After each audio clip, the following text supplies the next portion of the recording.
60-70 நாட்களுக்குள்ளாக நாங்கள் கவர்மெண்ட் ட்ரெஷரிக்கு 15,000 கோடி ரூபாய் கவர்மெண்ட் ட்ரெஷரிக்கு நாங்கள் கொண்டு வந்திருக்கிறோம் என்று ஒரு கருத்தை அவர்கள் சொன்னார்கள். நான் அவரிடத்தில் கேட்க வரும்போது இந்த 3 மாத காலத்திற்குள்ளாகவே அரசாங்க கஜானாவில் 15,000 கோடி உங்களுக்கு வந்திருக்கிறது, இந்த பணம் உங்களுடைய கஜானாவுக்கு வந்திருக்கிறது என்றால் அந்த விவரத்தை எதன் வாயிலாக வந்திருக்கிறது, நேரடியாக உங்களுக்கு ரியலைசேஷன் வந்திருக்கிறதா? ஏன்னா அந்த 3 மாசத்துல உங்களுக்கு 15,000 கோடி வருவதாக நீங்கள் சொல்லியிருக்கிறீர்கள். இன்னும் கூட சொல்ல வேண்டும் என்றால் உங்களுடைய திட்டங்களுக்கு நீங்கள் வரக்கூடிய நிதி என்பது இந்த அரசாங்கத்தினுடைய எஃபோர்ட்ஸ்னால வரல.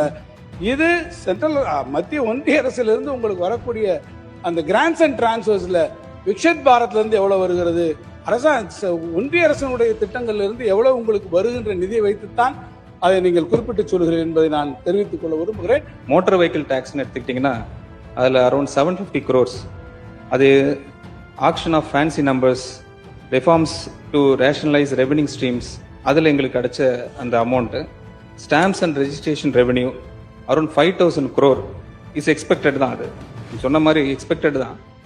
But revision of certain fees and rectification நீங்க சொல்றது கரெக்ட் தான். ஆனா வர தொடங்கி விட்டது என்ற நான் அது வந்து வர தொடங்கி விட்டது. டிஜிட்டேஷன் ஆஃப் சொல்லி முடிச்சிடுறேன். வர தொடங்க ஆரம்பிச்சிட்டாலே உங்களுக்கு தெரியும் ஒரு அமௌண்ட் வந்து generate ஆரம்பிச்சிட்டாலே we are very happy. Projected 15,000 crores will be achieved very shortly. Yes, I agree sir, 100%. நீங்க சொன்னதுக்கு பதில் சொல்லிட்டாரு. நாங்க we are predicting மண்டல it started to coming into our account. அதை மட்டும் நாங்க தெளிவுபடுத்த வந்துரும்.